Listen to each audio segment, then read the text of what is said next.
The static started subtly, a low hum beneath the usual drone of my freelance work. I'm Elias Thorne, a remote audio technician, mostly ghost hunting for historical societies, chasing whispers and echoes in abandoned buildings. This time it was Blackwood Manor, a crumbling Victorian estate outside Asheville, North Carolina. They wanted me to record ambient sounds for a documentary about possible paranormal activity. The owners were insistent. Rumors of a bloom of energy coinciding with the disappearance of the original owner, Silas Blackwood, back in 1928. I set up my equipment, a high-sensitivity directional microphone and digital recorder, in the main library. It was a classic setup: record, analyze, report. This mission felt different from the others. There was an unnerving weight to the place, a sense of something profoundly wrong waiting to be uncovered. As I calibrated the sensors, the static intensified, morphing into a rhythmic pulse, almost like music. It wasn't human, dissonant, unsettling chords that seemed to burrow directly into my skull. The air grew colder, and a floral scent, intensely sweet and cloying, filled the room. The library door slammed shut with an echoing boom, startling me violently.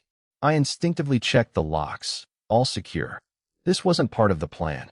My recorder continued to pick up the pulsing signal, now interwoven with increasingly complex harmonic patterns that felt deliberate. Sweat beaded on my forehead as a sense of unease washed over me. Suddenly, the pulse grew stronger, accompanied by visual distortions, fleeting shapes in my peripheral vision, shimmering heat haze where there was none.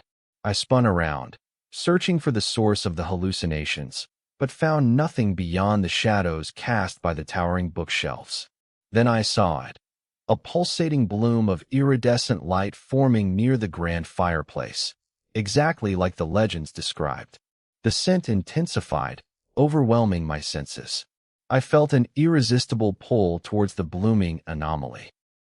As I watched, frozen with horror, the music warped into voices, Silas Blackwood's voice, pleading, desperate, repeating one word.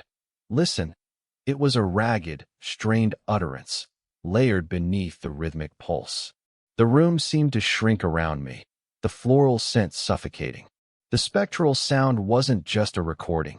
It felt as though I were inside it, trapped within Blackwood's final moments.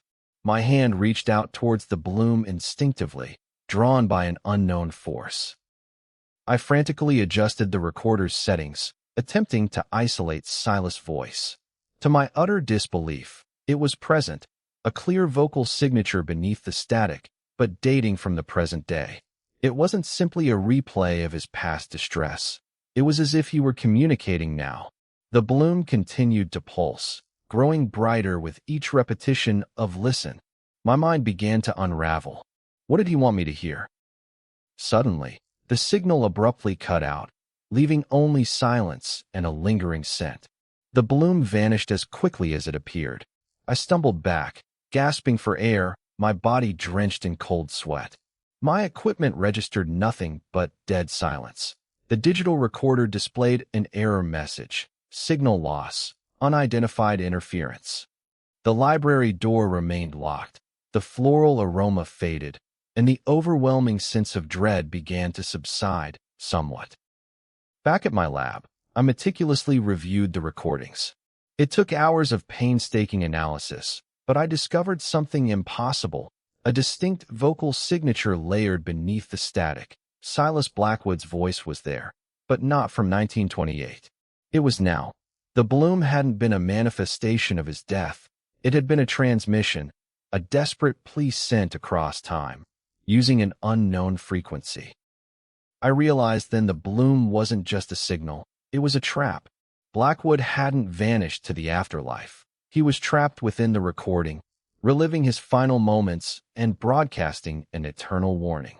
As I stared at my computer screen, a new sound emerged from the playback, a faint whisper layered beneath the original recording. It wasn't Silas' voice, but a young girl's, repeating one chilling phrase: "Don't listen." Then, a notification popped up on my screen, a live feed from Blackwood Manor. The library was filled with children, all recording themselves, captivated by the same rhythmic pulse I had heard. The blooms